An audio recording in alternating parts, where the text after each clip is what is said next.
किसके लिए होते? छाया के लिए। उस जीवात्मा के लिए रोए, उसके लिए सोचा कि इसके अंदर कौन है।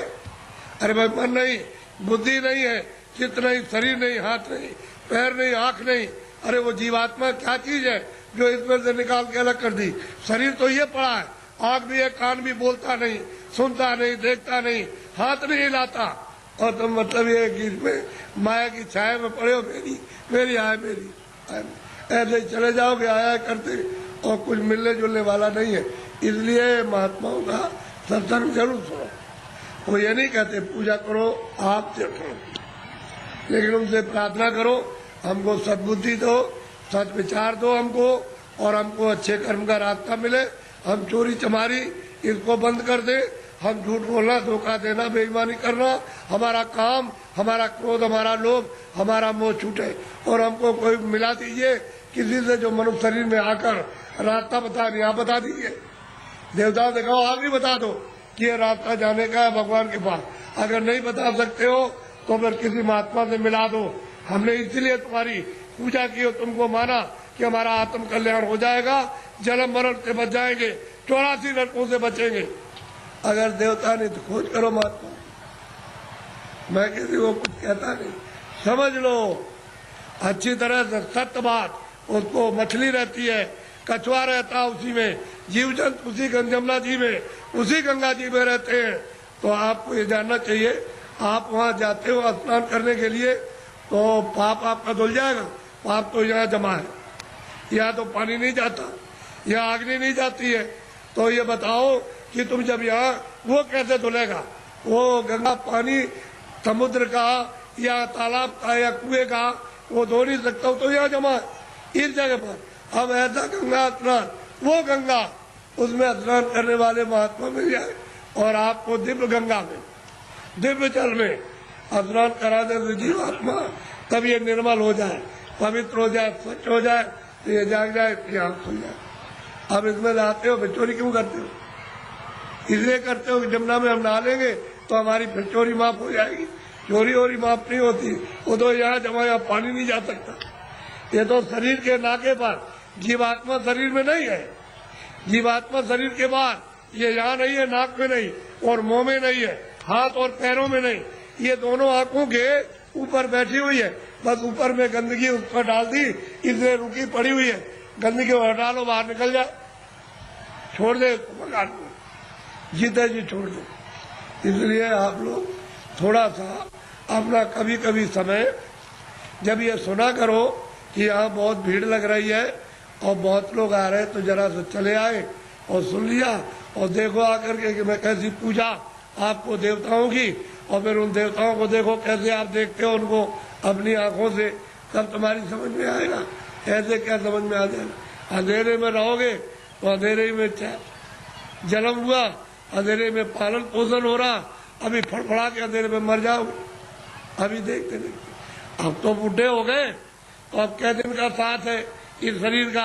अरे किसी दिन भी तुम रात रात में सोते हुए चल पड़ोगे, ले जाएगा आपको। अब कहाँ ले जाएगा उसका आपको पता ही नहीं है। इसलिए किसी का साथ करो, किसी जानकार का साथ कर लो, बस साथ करना का रास्ता बता देगा कि चलो इस रास्ते से चलो, वो बस चल दो रास्ते से, तो आपको मंजिल पर पहुंचना अपने घर में ही। तो घर आपका नहीं, ये तो परदेश है। अगर आपका देश होता तो बच्चे रहते, हमारा शरीर रहता, हमारा मत होता, हमारी जमीन, कोई जमीन नहीं होता, सब नए रहते। लेकिन आपका मकान ही नहीं, उसने दे दिया किराए पर, थोड़े दिन के लिए, बस समय पूरा हुआ निकाल करके बात कर दिया, बस ये आपका कोई सामान परदेश है। तभी तो दूसरे के देश में निकाले जाओगे।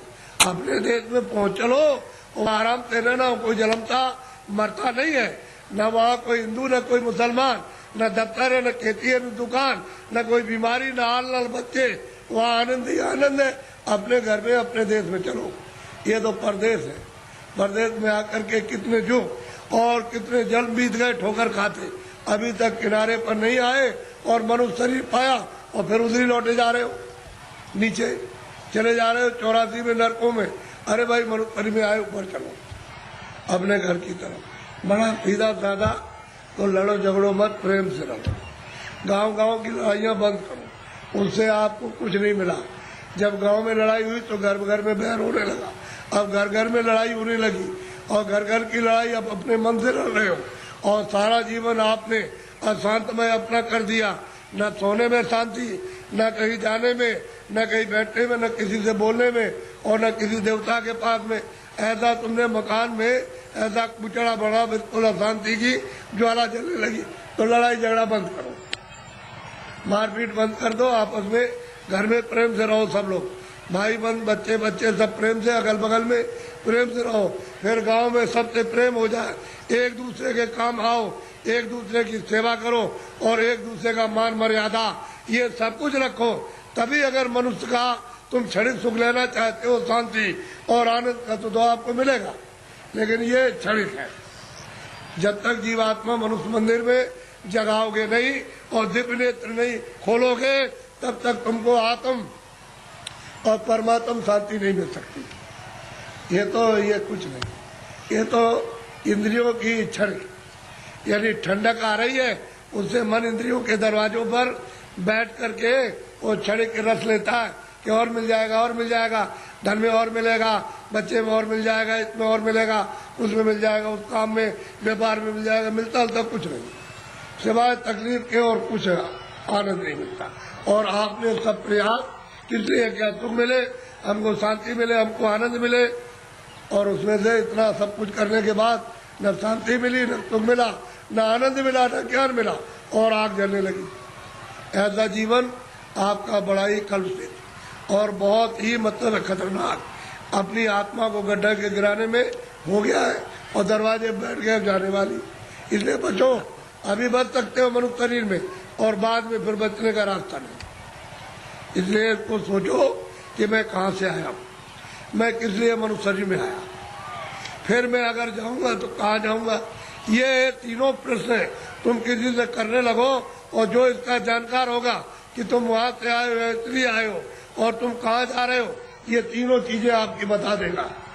तब आपकी समस्या का, बुद्धि का असल में सच्चा विवेक तब आएगा और तब समझोगे आप। और बताएगा देखो ये कुछ नहीं है, ये कुछ नहीं है, तुम कहाँ से है बताएगा, वहाँ सब कुछ है, यहाँ से वहाँ चलो, वहाँ सब धन है, सब सुख है, सब आनंद है, सब शक्ति है, सब ज्ञान है और सब सुंदरता है, अमृत वहाँ भरा हुआ, सागर भरा, सब बताएगा आपको। लेकिन जब नहीं मिलेगा कोई तो जीवन चला जाएगा बेकार, व्यर्थ खो दिया आपने ये जवानी और सुवर्ण शरीर।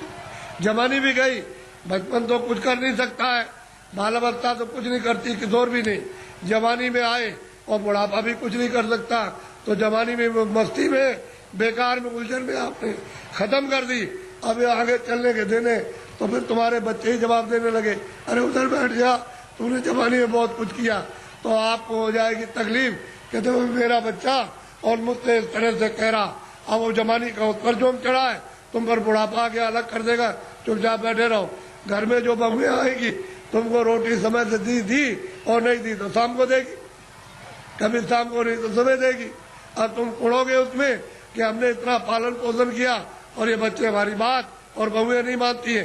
एक दुख ये, एक दुख बचपन में कि रोते बिताया आपने और फिर भी दवा कुछ और मर्ज कुछ है, पीड़ा कुछ हो रही है, वो दवा पेट की, और पेट में दर्द है तो सिर की दवा, और बच्चा रो रहा हाय हाय करता। एक तो आपने वो बिता दिया और एक आपने जवानी, ये आपने उलझन में, और बुढ़ापा आ गया तो रो करके चले जाओ, तो कोई काम नहीं आया, न जवानी काम आई, न बाल न आप बुढ़ापे में काम आए।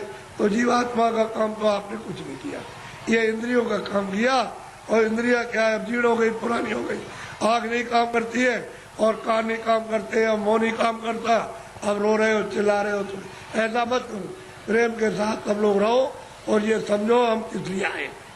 ये यहाँ काम के लिए नहीं, तुम्हारा काम प्रभु को पाने का, कि हम अपनी जिंदगी में उस रास्ते में चल के प्रभु को पाए।